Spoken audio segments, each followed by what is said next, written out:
Welcome to the Making Sense of Marketing podcast series, Insights into Success.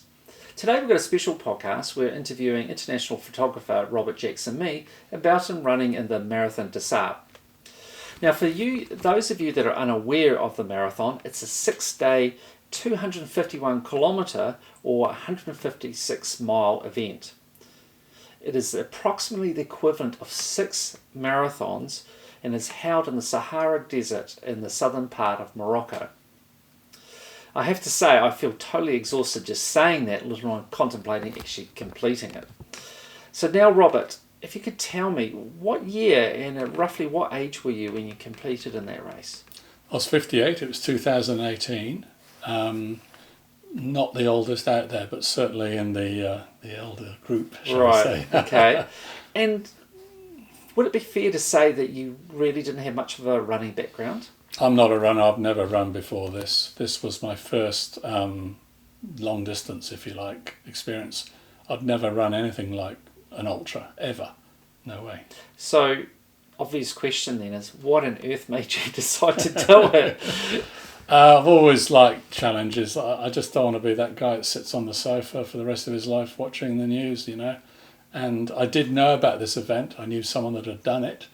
And I asked him to coach me. He agreed. And that was, once you start the process, really, it's all easy after that. So tell me about that process. Like, how long did you train for? And what exactly did your training consist of? Okay, so I'm going to make a plug for my coach, Russell Malin. He's old school, and for 2 years, 6 days a week, he trained me. We'd shout at each other, or he shouted at me sometimes, but he's the reason I was able to be at the start line of that event. It was I had to lose 23 kilograms of fat. Wow. Yeah, and he took me through the whole process. I got injured in the training. He took me through that. But in the end, it was Russell. Russell should be credited with getting me to the start line. And tell me a little bit about your routine, because from what I remember, you had to run some serious hours each day. Yeah, so the routine itself is not too bad, but then comes Saturday, which is your big run. And I just go up to Murray Beach through the sand dunes, and that would be my Saturday, really. Hours and hours and hours, often in the heat, often at night. It wouldn't make a lot of difference, but that was my training ground. That was a place I came to love and hate. And it was that helped me finish that race. So I think from what I remember, you actually were running in the middle of the night quite often. Yeah, I often did. I'd often say goodnight to my wife and go up there. I just didn't want it to ruin my weekend. And right. So, I just thought, well, I'll do it when people sleep. And it worked really well for me doing that. Yep. I don't recommend it. No, you can't have got a lot of sleep during that time. No. In the winter with the howling rain and gales, it can be depressing on the brain. Yeah. Mm. And what sort of numbers of people compete in the race, and like what typical age group are they, and what sort of background? So you can put it into 2 categories, really. You've got the serious runners, right, which I'm not, and they tend to be all around 30 years old. The younger ones don't do so well. The really 30s starting point for that race, for if you want to be serious. And then you've got the sort of category of 40 plus, 45 plus. That seems to be quite a big group. Yeah. And then you get a sort of few at my age, 58, attempt it. Yeah.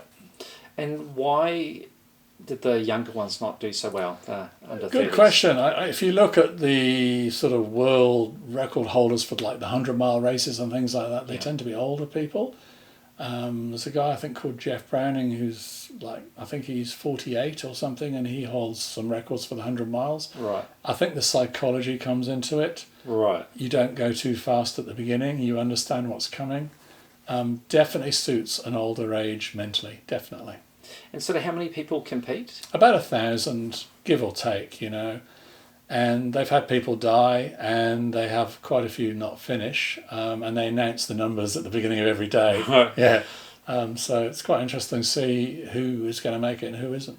And I think I recall you mentioning that some people from Special Forces. Yeah, so on my race, well. I noticed the little wings from the SAS, and they were on my race, and I did go and have a chat with them very briefly. They meant a few words.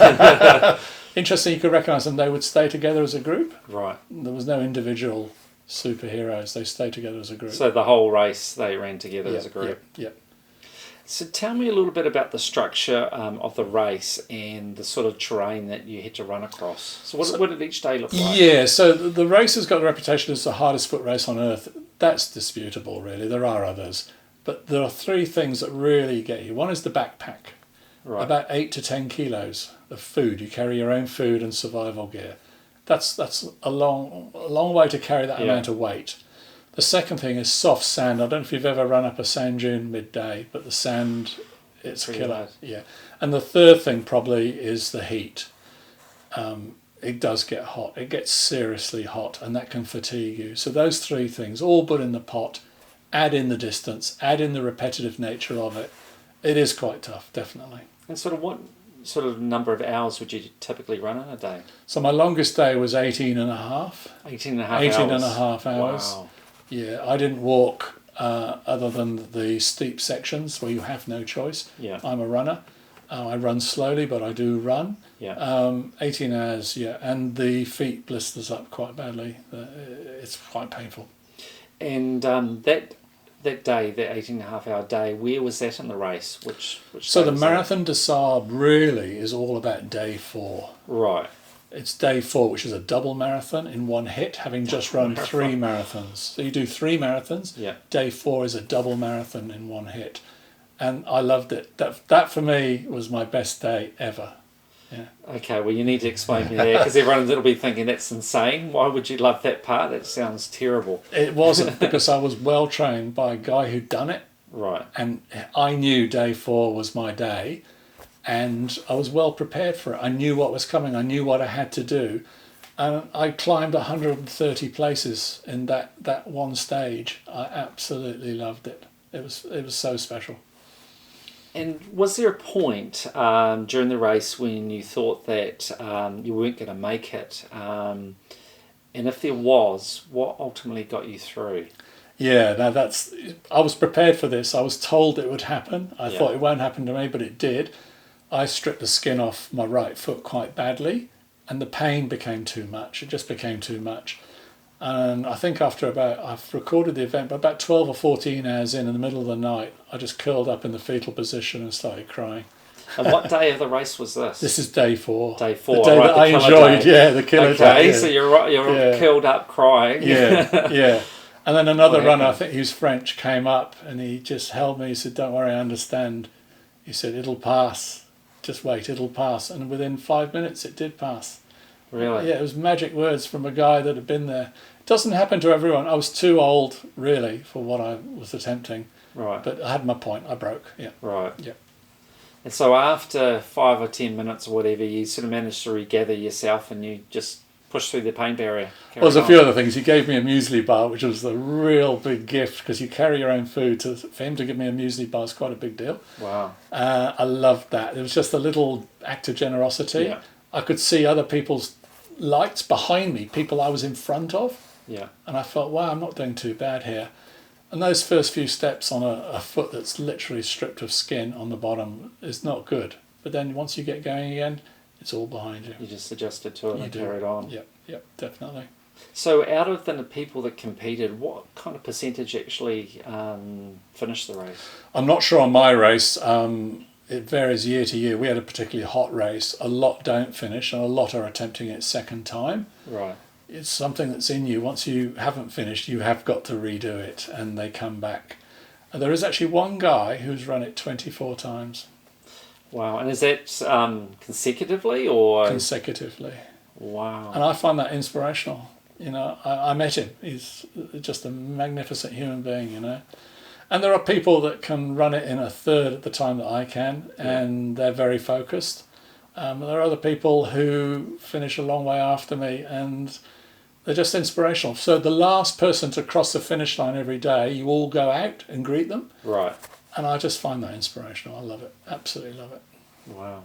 And what sort of rest did you get between days? I mean, yeah, so you're how many sleeping in hours? an open sort of V-shaped burqa tent with the sand and the wind blow through it. It's pretty disgusting. Obviously, the slower you are, the less rest you get.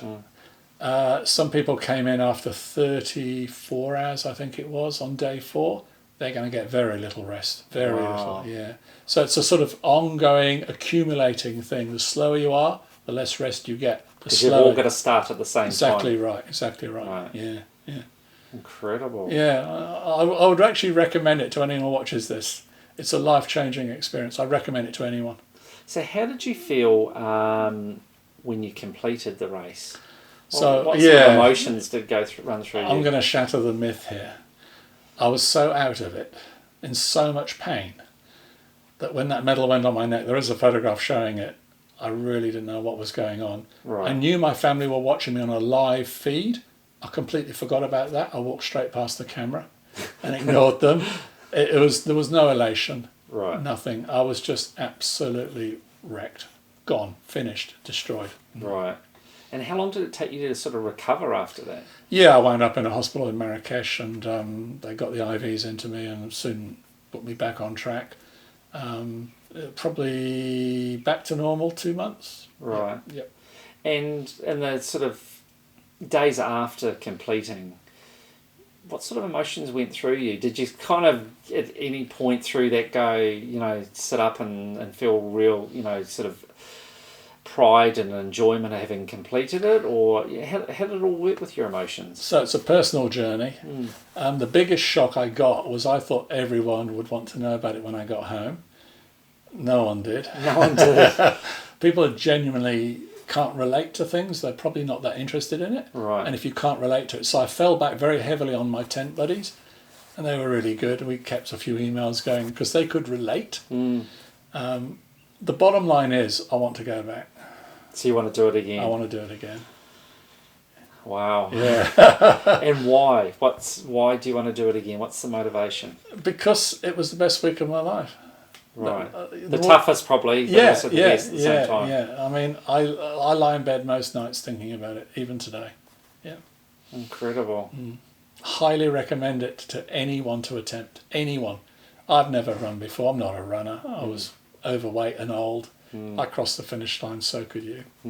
Amazing.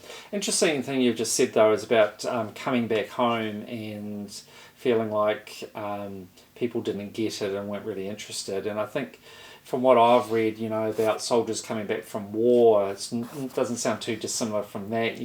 They come home and they've had some incredible experiences, incredibly challenging experiences. They come home and people just, life carries on and they don't really understand what they've been through. And I would imagine a real sense of deflation when you come back. Absolutely and right. Difficulty in communicating with other people because they just can't get it. So these days I don't talk about it. I've learnt that they look at this old fat guy and they think, nah.